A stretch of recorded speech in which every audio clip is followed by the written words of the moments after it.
Et salut tout le monde et bienvenue pour une nouvelle vidéo sur Hélène Wonderbooks. Donc encore un petit bilan pour le Cold Winter Challenge et cette fois-ci on va s'occuper du menu sorcellerie hivernale. Alors par contre je ne sais pas bien s'il fait très sombre sur la vidéo ou pas, alors je suis désolée pour la lumière, c'est vrai que j'ai un petit peu de mal à gérer.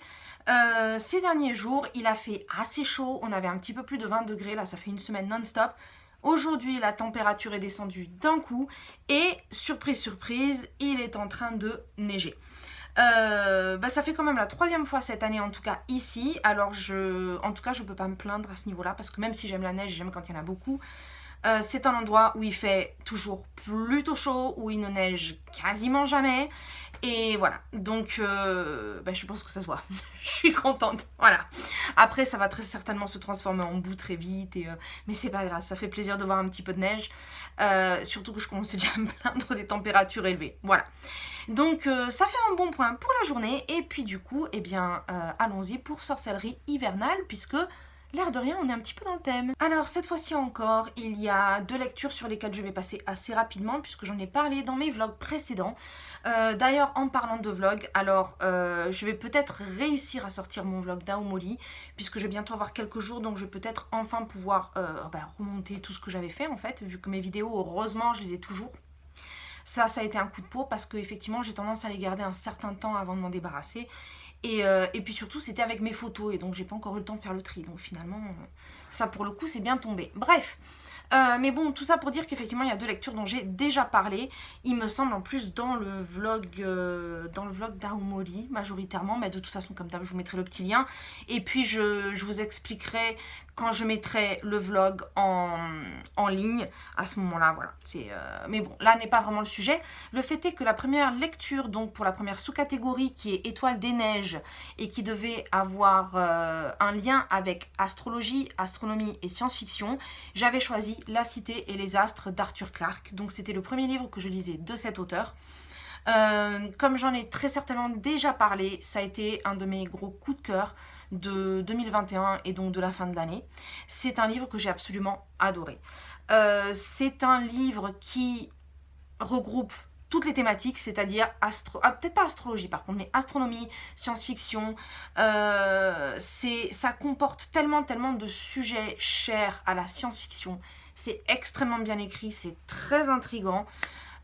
En fait, on suit un héros qui est dans un futur très lointain, puisqu'il semblerait que des milliers d'années, si ce n'est plus, se soient écoulées entre notre époque et la leur.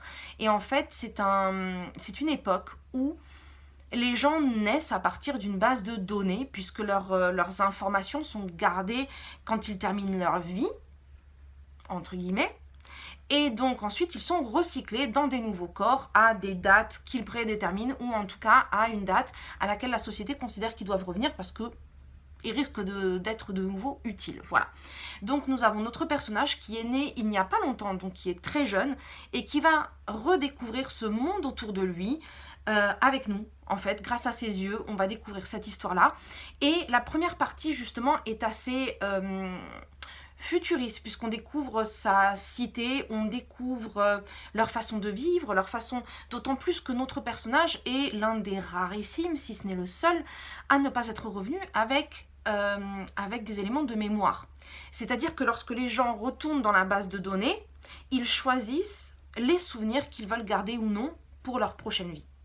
Donc quand ils reviennent à la vie, ils ont une certaine partie des souvenirs en fait qu'ils voulaient garder. Ça leur évite effectivement de toujours réapprendre les mêmes choses, ça leur permet d'avoir déjà des connaissances et d'être déjà prévenus d'ailleurs de certaines choses. En fait, ça leur facilite la vie tout simplement. Et comme ça se passe depuis des milliers d'années, voire plus, forcément, on est censé être à un niveau de sagesse extrême, mais tellement extrême effectivement qu'il n'y a plus de prise de risque, qu'il n'y a plus... tout le monde vit un petit peu dans sa petite case, dans sa maison. Pour être sûr de ne jamais prendre de risques, les gens se rencontrent plutôt par hologramme, de façon virtuelle. Et notre personnage principal, qui lui effectivement part un petit peu de zéro, il a du mal à adhérer à tout ça, il veut comprendre plus, il veut en savoir plus, et donc ça va être sa lutte pour justement cette connaissance. La deuxième partie du livre est du space opéra pur et dur, puisqu'on va se retrouver effectivement à se déplacer entre plusieurs plusieurs endroits. Voilà, je vais juste l'appeler comme ça. En tout cas, c'est un livre, comme je l'ai dit, qui regroupe tellement de choses absolument passionnantes. Que ce soit le personnage principal en soi, qui est un petit peu nous d'une certaine façon, la découverte de cette cité futuriste, le fonctionnement, comment les gens fonctionnent, quel est pourquoi cette société, pourquoi ça fonctionne comme ça. On a vraiment beaucoup de choses à découvrir quasiment à chaque page, et chaque page répond à des questions et nous ouvre de nouvelles questions. C'est très très dense, mais c'est absolument passionnant. Moi franchement, je me suis régalée. Je pense aussi que c'est un livre qui peut être assez facilement lu par des gens qui ne sont pas forcément des férus de science-fiction, parce que c'est très détaillé, on ne rate pas grand chose en fait dans l'histoire, on n'est pas en train de se dire oh là là, mais qu'est-ce que c'est que ce truc ou qu'est-ce que ça veut dire. J'ai rien contre ça, hein, au contraire, mais c'est vrai que pour des gens qui ne sont pas forcément très très lecteurs de science-fiction, je pense que ça se lit assez facilement. Bref, comme je l'ai dit, j'en ai déjà pas mal parlé dans un de mes vlogs, mais peut-être d'une façon différente, il me semble. Je crois que je ne l'avais pas forcément exposé comme ça. Et dans tous les cas, je le conseille très largement. Et c'est un auteur que je vais continuer d'explorer, dont bien entendu, comme tout le monde, je connaissais déjà le nom, mais dont je n'avais encore rien lu. Eh bien, comme tellement d'auteurs que j'ai lus ces derniers mois, il est sur la liste à continuer. Voilà. Alors, deuxième lecture, et non des moindres, parce que là aussi je me suis régalée, c'était pour la sous-catégorie Baba Yaga, qui devait tourner autour de sorcières, femmes de pouvoir, féminisme.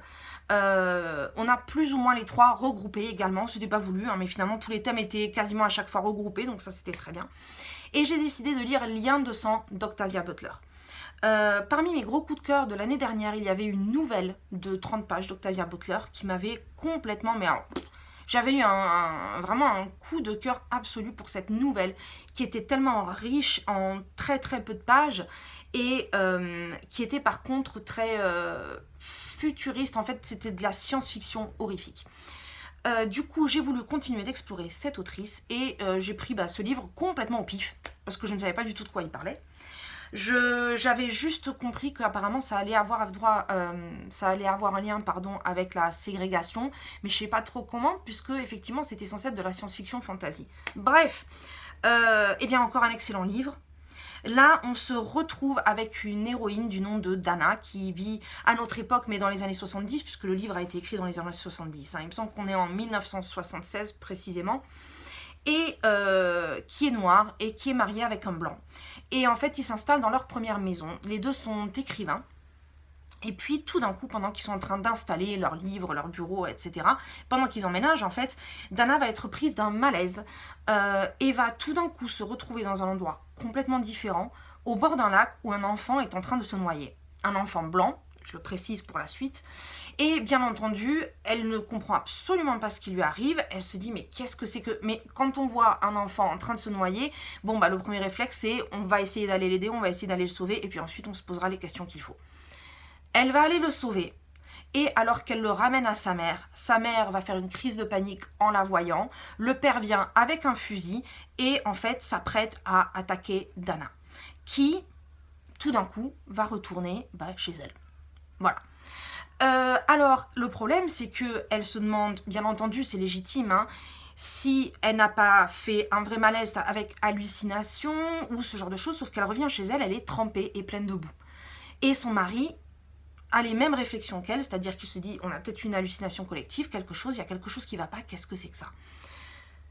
Elle va se retrouver, quelques heures plus tard, à disparaître, juste comme ça. Et elle va de nouveau se retrouver à devoir sauver cet enfant, sauf qu'au moment de la noyade, il devait peut-être avoir 3-4 ans, et là, elle va le retrouver quand il a 8-9 ans.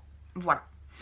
Et en fait, il va y avoir plusieurs allers-retours de cette façon, puisqu'il s'avère qu'à chaque fois que cet enfant se sent en danger, on ne sait pas comment, il l'a fait venir pour le secourir, et à chaque fois qu'elle se sent en danger de mort, elle rentre chez elle. Sauf que le temps ne s'écoule pas de la même façon. Et surtout, lors de ce deuxième voyage, elle va rester plus longtemps. J'essaie d'expliquer sans trop dévoiler. Elle va rester plus longtemps et donc elle va comprendre où elle est et à quelle époque. Il s'avère qu'elle est au 19e siècle. Et qu'elle est dans le... alors, c'est pas le Mississippi, Merde, j'ai oublié l'état. Bref, c'est un état du sud où, bien entendu, à l'époque, hein, début 19e, l'esclavagisme, c'est à fond. Hein. Tout le monde est à fond là-dedans, bref. Et donc, effectivement, il y a cet enfant qui, d'une certaine façon, se lie d'amitié pour elle, d'autant plus vu la relation de sauveur qu'ils ont un petit peu l'un pour l'autre. Et en même temps, elle ne peut pas...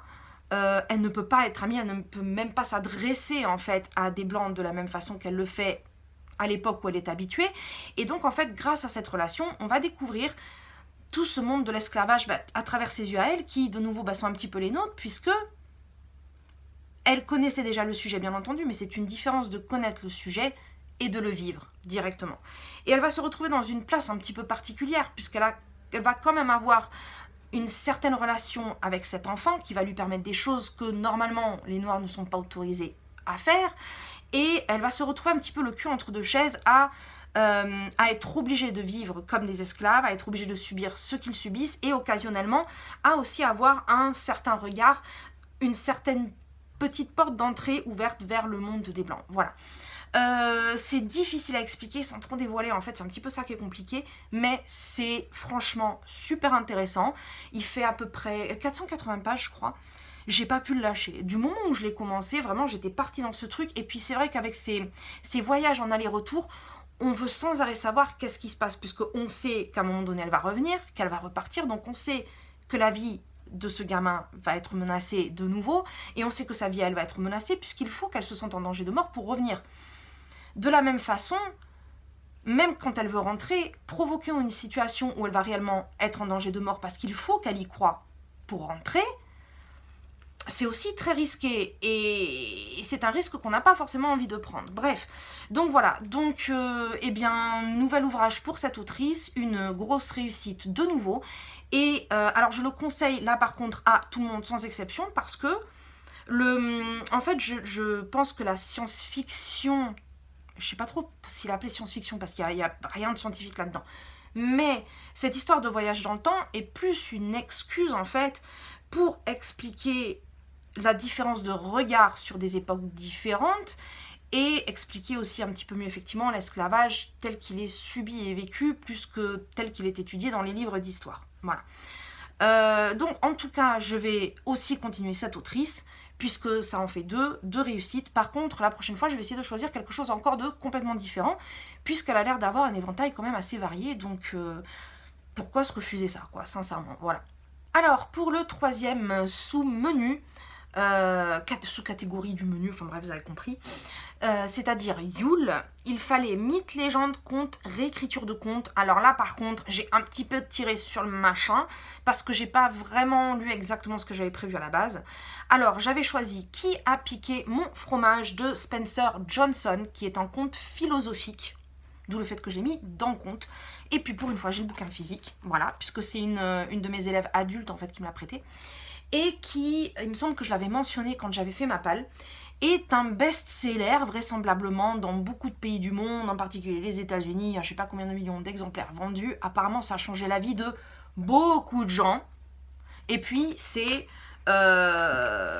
écrit gros. Hein. C'est écrit très gros, c'est très court, et non seulement c'est écrit gros, mais très souvent on a des passages comme ça avec un fromage, avec une petite citation. Donc franchement, ça se lit très très vite. Donc je me suis dit, tiens, pourquoi pas. D'habitude, c'est pas forcément mon type de lecture, mais quand c'est petit, je veux dire, pourquoi pas découvrir, bref. Alors, ce fameux livre qui a changé la vie de plein de gens, en fait, traite du thème du changement. Alors, pourquoi est-ce qu'il y a beaucoup de gens qui, par peur du changement, n'agissent pas, ne changent rien à leur situation? Qu'est-ce que le changement peut apporter? Mais pourquoi est-ce qu'aussi on doit faire attention au changement? Et en fait, tout ça est expliqué par le biais d'un conte basé sur deux souris, deux petits bonhommes, parce que je ne sais pas bien ce que c'est que ces bonhommes, qui font la taille de souris, et en fait qui sont dans un labyrinthe en recherche permanente du fromage, le fromage représentant notre but à tous, à savoir, on en a tous un différent, voilà. Donc que ce soit la vie sentimentale, les études, un job, enfin tout et n'importe quoi, donc chacun a un fromage différent après lequel il court. Et À partir de là, effectivement, il décline. Alors, les deux petites souris et les deux petits bonshommes ont tous des caractères différents qui représentent les différentes réactions des personnes devant le changement. Et pendant leur parcours dans le labyrinthe, ça va nous expliquer en quoi est-ce que chacune des attitudes, en fait, est valide, mais aussi ce qu'elle peut nous apporter si on accepte le changement et en même temps les conséquences que ça peut avoir. Voilà. Donc c'est une histoire au final très simple.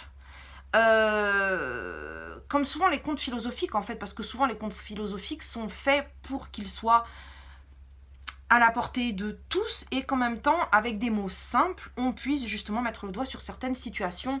Ça, je pense qu'on est tous d'accord pour dire que des fois, il y a des situations où tant qu'on n'a pas mis des mots dessus, en fait, on ne les réalise pas.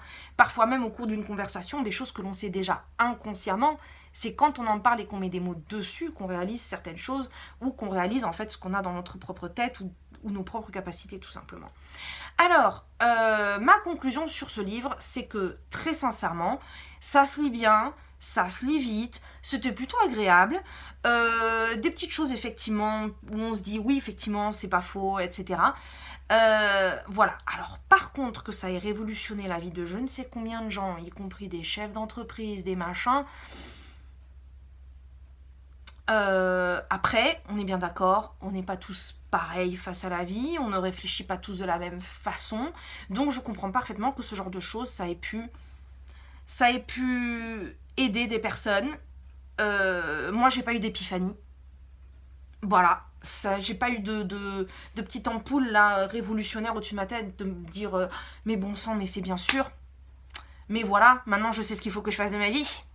Eh ben non, ah, c'est pareil. Bon, bref. En même temps, ma vie est un grand bordel, mais je l'assume et je sais pourquoi ça l'est. Alors, est-ce que c'est parce que je ne suis pas en recherche spécifique, parce que je sais déjà plus ou moins où je vais sans savoir comment je ne sais pas.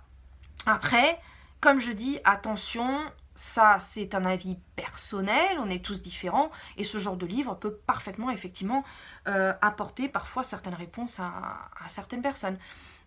J'avoue que pour moi, par exemple, un livre comme Le Petit Prince m'apporte plus que celui-là. Voilà, juste pour donner un exemple. Qu'est-ce que je pourrais dire d'autre de ce livre, à part que, effectivement, moi, il m'a pas révolutionné ma vie.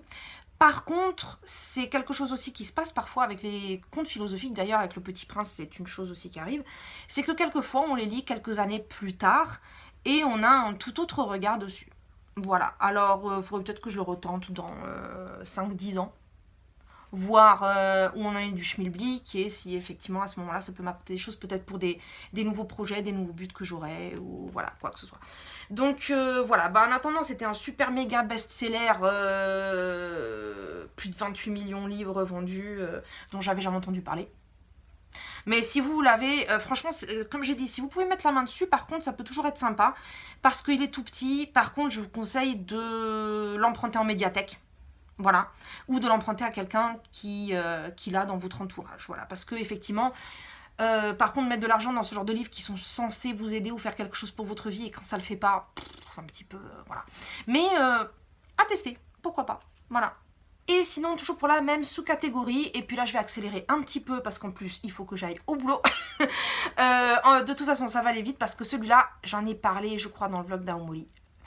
Donc je vais très vite revenir dessus, mais en même temps c'est un livre qui est hyper court, donc c'est si je me rappelle pas le titre on est mal. L'étrange histoire de Benjamin Button de Francis Scott Fitzgerald, parce que je voulais absolument découvrir l'écriture de cet auteur, que j'avais vu le film du même nom que j'avais adoré. Et effectivement, comme il est court, je me suis dit, c'est pas grave, je vais me lancer parce que j'ai entendu pas mal d'avis moyens ou négatifs parce que justement, les gens ont trouvé que l'histoire était très succincte et très basique comparée au film qui lui est beaucoup plus développé. Le film dure 2h30, je crois. Le bouquin fait 100 pages. Donc forcément, c'est logique, le film a été beaucoup plus développé, mais à partir du moment où on a dans l'idée justement que ça n'est pas le film, ça n'est pas la même chose, il y a un constat de départ qui est le même, mais à partir de là, le développement n'est pas exactement le même, et bien très sincèrement, j'ai passé un très bon moment. Pour ceux qui ne connaissent pas, parce que peut-être qu'il y en a, l'histoire de Benjamin Button. C'est un couple, est-ce que c'est au début du siècle, 20e siècle peut-être, bref, qui ont un enfant, et cet enfant est né vieux. Voilà, cet enfant est né dans le corps d'un vieillard de plus de 70 ans. Et donc, bien entendu, pour la famille, c'est une catastrophe, c'est une honte, on sait pas trop quoi faire de ce truc. À l'hôpital, ils veulent même plus entendre parler de cette famille parce qu'ils se disent qu'ils ont donné naissance à une abomination. Et cet enfant est Benjamin Button. Et donc, on va vivre sa vie entre le moment où il naît et jusqu'à sa mort. Voilà, donc de cette espèce de petit vieux qui naît avec une barbe. Je comprends que les gens aient eu un petit peu peur quand il est né. Mais voilà, donc en fait c'est ce destin complètement bizarre et différent qui va être suivi avec bien entendu toutes les conséquences que ça a vis-à-vis de la société. Moi c'est ça que j'ai trouvé intéressant parce que le film se basait beaucoup sur l'histoire d'amour qui au demeurant était plutôt bien faite justement pour une fois, c'est pas un truc qui m'a barbé. Mais effectivement dans ce livre là c'est un petit peu plus froid parce qu'on a plus les conséquences vis-à-vis de la société, le regard des autres, comment ils agissent, comment leur attitude change quand ils changent. Voilà, donc c'est plutôt des choses comme ça. Et puis surtout, quand je suis arrivée à la fin de l'histoire, qui comme j'ai dit quand même a des personnages un petit peu froids, et je voulais vraiment découvrir cet auteur, je m'étais dit mais non mais en fait il écrit très bien, sauf que en fait je connaissais déjà cet auteur, je ne sais pas pourquoi alors qu'il est ultra connu, ça ne m'a pas du tout percuté qu'en fait j'avais déjà lu Gatsby le Magnifique. Voilà, Gatsby le Magnifique que j'avais adoré et qui aussi, malgré que l'histoire j'ai trouvé excellente, mais dont les personnages sont très peu sympathiques, très froids, et encore une fois qu'il y a une espèce de regard un petit peu, on a l'impression en fait, du coup c'est peut-être récurrent dans ces livres puisque ça fait la deuxième fois que ça me fait cet effet, on a l'impression justement de les regarder derrière une bulle, un petit peu comme si ces gens étaient enfermés dans leur monde et un petit peu de façon un petit peu égoïste et que nous on les regarde justement avec nos sentiments et on se dit mais ils vivent dans leur bulle, ils ont pas envie d'en sortir, quitte à tout sacrifier pour ça, quoi, voilà. Donc voilà, donc en fait je connaissais déjà l'auteur. Bah voilà, bah en tout cas j'en ai lu 2, les 2 m'ont plu et du coup j'en testerai peut-être un 3e, voilà.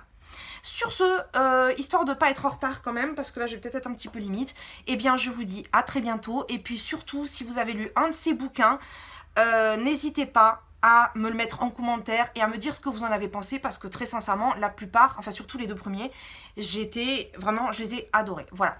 Et bien je vous dis à très bientôt pour mon prochain bilan et puis j'espère pour mon fameux vlog qui un jour peut-être sortira. Voilà, bye bye, ciao.